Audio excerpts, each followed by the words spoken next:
پہلے تو میں نے مسلمانوں کے اخلاق سنے تھے، اب تو میں نے دیکھ بھی لیے، پر یہ بتا جب 12,000 آیا تھا جان کیوں نہیں چھڑائی؟ تو حضرت چارہ کاٹتے کاٹتے رو پڑے،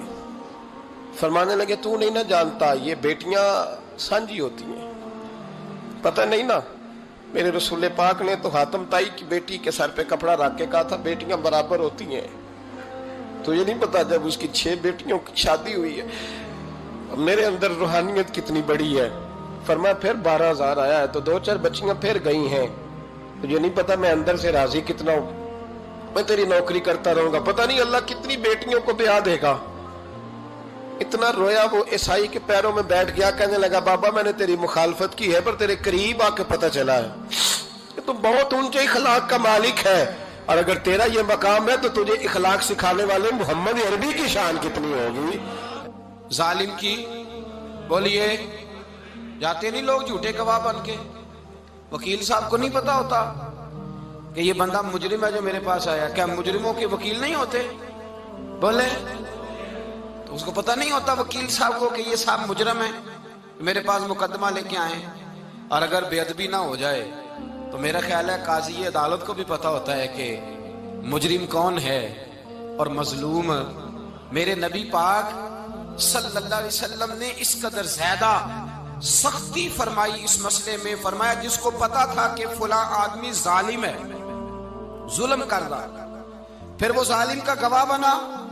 یا اس نے ظالم کی مدد کی، کتنی کی؟ شارحین لکھتے ہیں چاہے اس نے ایک جملہ بول کے کی، چاہے ایک، سارے بولیے، چاہے ایک غریب کو اس نے ظلم کیا تو کہتے ہیں علاج یہ سی، چاہے ایک جملہ بول کے کی، شارحین اس حدیث کی شرح میں لکھتے ہیں ایک جملہ بول کے چاہے مدد کی، جس بندے نے کسی ظالم کی مدد کی کسی مقدمے میں یا کسی صورت میں اور اسے پتا تھا یہ ظالم ہے، میرے نبی پاک صلی اللہ تعالی علیہ وسلم فرماتے ہیں اگر اس نے مدد کی، ابھی ظالم کی بات نہیں ہو رہی، ظالم کے مددگار کی بات ہو رہی، اگر کسی نے ظالم کی مدد کی تو حضور فرماتے ہیں خدا بھی اس سے بری و ذمہ ہے، رسول بھی اس سے بری و ذمہ ہے۔ سنبھال کے رکھے اپنی نمازیں، قربانیاں، حج، زکوٰۃ سنبھال کے رکھے۔ اگر ظالموں کا مددگار ہے، الیکشن آ لینے دے، آپ کو نظر آ جائے گا کون کون ظالموں کا مددگار ہے، نظر آ جائے گا۔ اپنی جیب سے لوگ پیسے دے کے ظالموں کی مدد کریں گے، ان کے فلیکس چھپوائیں گے، بورڈ لگوائیں گے، جیبوں سے پیسے دے کے۔ ہم نے خود آگ لگائی ہے چمن میں اپنے، بے سبب گردشی ایام کو الزام نہ دو، ہم نے خود نور کا ظلمت سے کیا ہے سودا، کر کے توہین سحر شام کو الزام نہ دو۔ ظالموں کے مددگار میدان میں آ گئے، یہ چھوٹا لفظ نہیں، میرے حبیب پاک صلی اللہ علیہ وسلم نے فرمایا جو ظالم کا مددگار ہے سن لے جو سجن کے ساتھ کچہری جاتا ہے، وہ یاد رکھے جو دوست کا گواہ بنتا ہے، وہ یاد رکھے جو کہتا ہے میں مانگی گیا تھا، مجھے بلایا گیا تھا قبضہ چھڑانے کے لیے کسی غریب بیوہ کی جائیداد پہ، وہ سن لے تو مدد کر کے نہیں آیا، تو خدا کے ذمے سے نکل گیا ہے۔ رسول پاک نے فرمایا تیرا میرا تعلق ختم ہو گیا، تو ظالم کا مددگار ہو گیا،